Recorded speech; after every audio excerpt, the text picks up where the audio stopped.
Hi friends, welcome to Dynamic Studio. இன்னைக்கு நம்ம இந்த வீடியோல இந்த பியூட்டிஃபுல்லான மிரர் டிசைன் எப்படி நம்ம நார்மல்லே மேக் பண்ணலாம்ங்கறத பார்க்கலாம். வீடியோக்கு போறதுக்கு முன்னாடி நம்ம சேனலை நம்ம சப்ஸ்கிரைப் பண்ணாம இருந்தீங்கன்னா சப்ஸ்கிரைப் பண்ணி பெல் ஐகான் பிரஸ் பண்ணிக்கங்க. அப்பதான் நான் போடுற வீடியோஸ் தொடர்ச்சியா நோட்டிஃபிகேஷன் காட்டும். இன்னும் நிறைய டிசைனிங் வீடியோஸ் மிஸ் பண்ணாம பார்க்கலாம். ஃபர்ஸ்ட் நம்ம லோ ஸ்டிச் கொடுக்க போறோம். அதுக்கு நம்ம இந்த பைப்பிங் த்ரெட்டை ஃபர்ஸ்ட் ஸ்டிச் பண்ணிடணும். ஸோ நம்ம காட்டன் த்ரெட்டால இது மேலே ஒரு ஸ்டிச்சஸ் கொடுத்துடலாம்.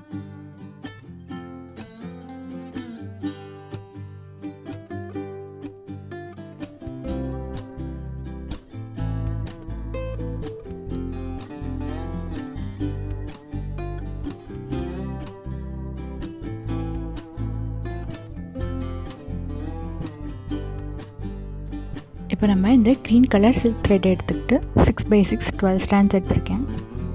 இப்போ நம்ம இந்த பைப்பிங் த்ரெட்டை கவர் பண்ணுற மாதிரி அப்படியே கிராஸில் கொடுத்து ஸ்டிச் பண்ணிகிட்டே வர போகிறோம். ஃபஸ்ட் ஸ்லாண்டிங்காக ஒரு ஸ்டிச்சஸ் கொடுத்துட்டு அதுக்கப்புறம் அந்த பக்கம் த்ரெட்டை மறைக்கிற மாதிரி ஒரு 2-3 ஸ்டிச்சஸ் கொடுத்துட்டு அதுக்கப்புறமா இந்த பக்கம் கண்டினியூஸாக கிராஸில் கொடுத்து ஸ்டிச் பண்ணிகிட்டே வந்துடலாம்.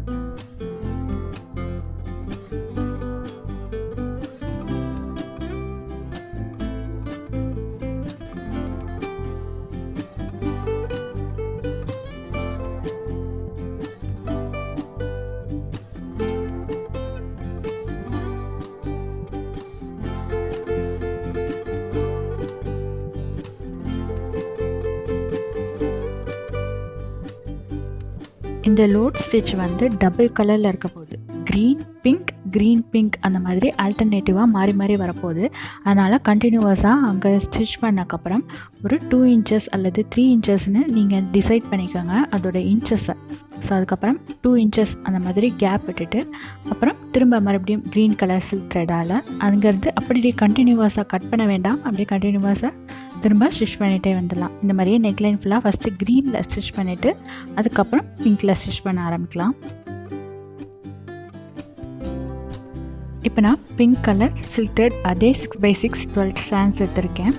ஸோ இப்போ வந்து கடைசியாக நம்ம க்ரீன் ஸ்டிச் கொடுத்துருந்தோம்ல அதுக்கு மேலேயே ஃபஸ்ட்டு பிங்க் கலர் கொடுத்து ஆரம்பிச்சுட்டு அப்புறமா கண்டினியூவஸாக ஸ்டிச் பண்ண ஆரம்பிக்கலாம். இது மாதிரியே க்ரீன் பிங்க் மாறி மாறி வரணும். அதே சேம் வே நீங்கள் 2 inches டிசைட் பண்ணியிருந்தீங்கன்னா க்ரீனில் கொடுக்கையில் ஒரு 2 inches, அப்புறம் பிங்க்கில் கொடுக்கையில் ஒரு 2 inches, அப்புறம் திரும்ப க்ரீனில் கொடுக்கையில் ஒரு 2 inches அந்த மாதிரி ஆல்டர்னேட்டிவாக மாற்றி அந்த இன்ச்சஸை கனெக்ட் பண்ணி அப்படியே மாற்றி கொடுத்துக்கிட்டே வந்துடலாம்.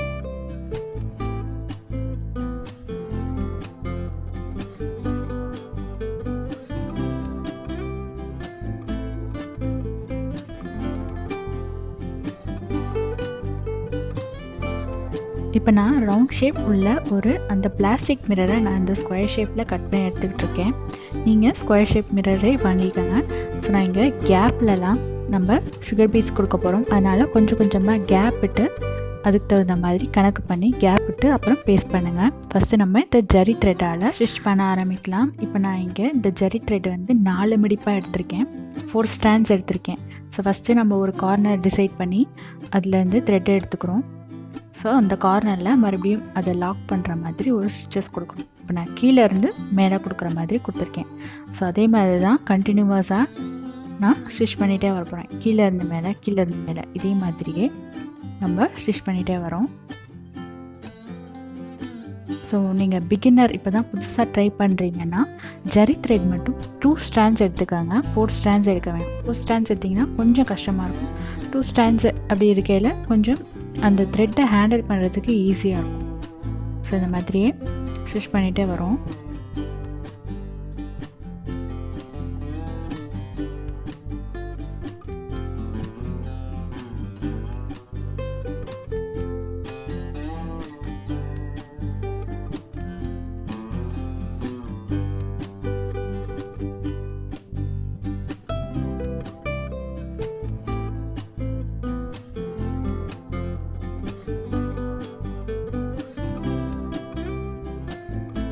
இதே மாதிரியே நம்ம 4 சைட்ஸும் ஃபில் பண்ணிக்கிட்டே வரப்போகிறோம். ஸோ அதுக்கு தகுந்த மாதிரி அந்த பக்கமும் நம்ம இது மாதிரியே கொடுக்கணும்ல, அதுக்கு தகுந்த மாதிரி இடத்த கனெக்ட் பண்ணிவிட்டு இப்போ இதுலேருந்து நேர் ஆப்போசிட் எந்த பக்கமோ அந்த பக்கம் த்ரெட் எடுத்துக்கலாம். ஸோ நேர் ஆப்போசிட் நம்ம ஸ்டிச் பண்ணதுக்கும் நேர் ஆப்போசிட்டில் த்ரெட் எடுத்துக்கிட்டு மறுபடியும் இங்கே எப்படி ஸ்டிச் பண்ணோமோ அதே மாதிரியே அடுத்த பக்கமும் ஸ்டிச் பண்ணிக்கலாம்.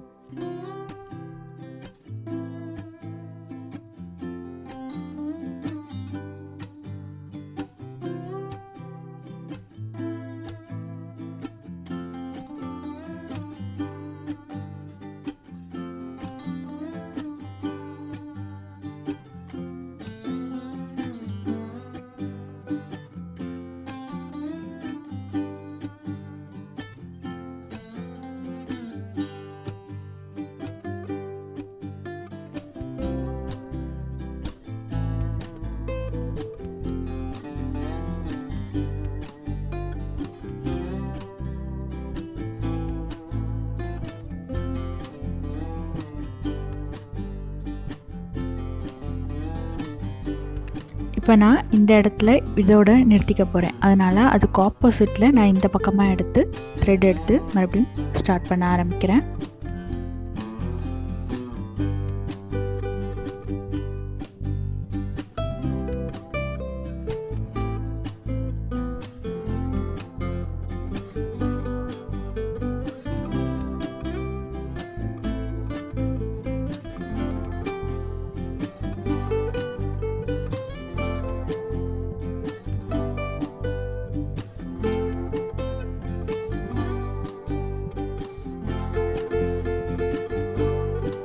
இப்போ நான் வந்து ரைட் சைடில் ஃபினிஷ் பண்ணியிருக்கேன். லெஃப்டில் இருந்து ஆரம்பிக்கிற மாதிரி பார்த்துருக்கேன். முடிஞ்ச அளவுக்கு ஆப்போசிட் சைடில் இருந்து நம்ம ஸ்டிச் பண்ணதுக்கும் எங்கே முடிக்கிறோமோ அதோட ஆப்போசிட் சைட்லேருந்து த்ரெட்டை ஆரம்பிக்கிற மாதிரி பார்த்துக்கோங்க.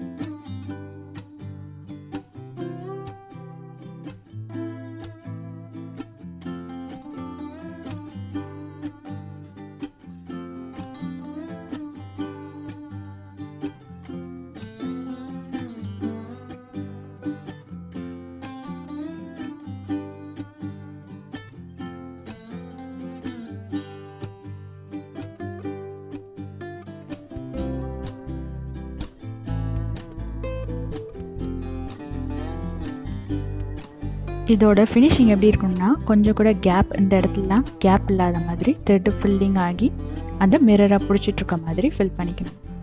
இப்படியே pink colour, gold colour, green colour இந்த மாதிரி மாற்றி மாற்றி கொடுக்க போகிறோம். இந்த மிரர் ஃபில்லிங் எல்லாத்துக்குமே நான் இங்கே 4 ஸ்டாண்ட்ஸ் தான் எடுத்திருக்கேன்.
இப்படி 4 சைட்ஸ் நம்ம ஃபில் பண்ணக்கப்புறம் நமக்கு ஃபினிஷிங் இல்லாத மாதிரி தோணுச்சுன்னா நம்ம மறுபடியும் ஸ்டிச் பண்ணதுக்கு மேலேயே திரும்ப ஒரு தடவை ஸ்டிச் பண்ணிக்கலாம் ஒரு ஃபினிஷிங்காக.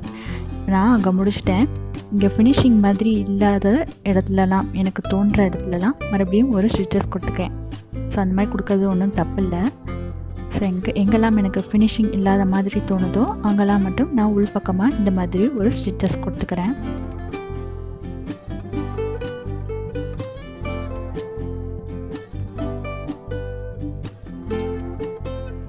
நம்ம கீழே என்ன கலரால் ஃபில் பண்ணுறோமோ அதே வந்துட்டு டாப்பில் ஒன்று விட்டு ஒன்று அந்த மாதிரி க்ராஸில் நம்ம சேம் கலரை கொடுத்து இந்த மாதிரி ஃபுல்லாக ஃபில் பண்ணி எடுத்துக்கலாம். இப்போ நம்ம த்ரெட் ஒர்க்கெல்லாம் ஃபில் பண்ணக்கப்புறம் இந்த சுகர் பீட்ஸால் ஃபில் பண்ணிடலாம். லோட் ஸ்டிச் பக்கத்தில் சுகர் பீட்ஸ் ஒரு லைன் கொடுத்து செக்யூர் ஸ்டிச்சஸ் கொடுத்துடலாம். டாப் அண்ட் பாட்டம் மட்டும்தான் நம்ம சுகர் பீட்ஸ் சிங்கிள் லைனில் கொடுக்க போகிறோம். ஸோ சென்டரில் வரதுக்கெல்லாம் நம்ம டபுள் லைன் கொடுக்க போகிறோம். ஸோ அதனால் இந்த மாதிரி டபுள் லைன் கொடுத்து ஃபில் பண்ணிக்கலாம்.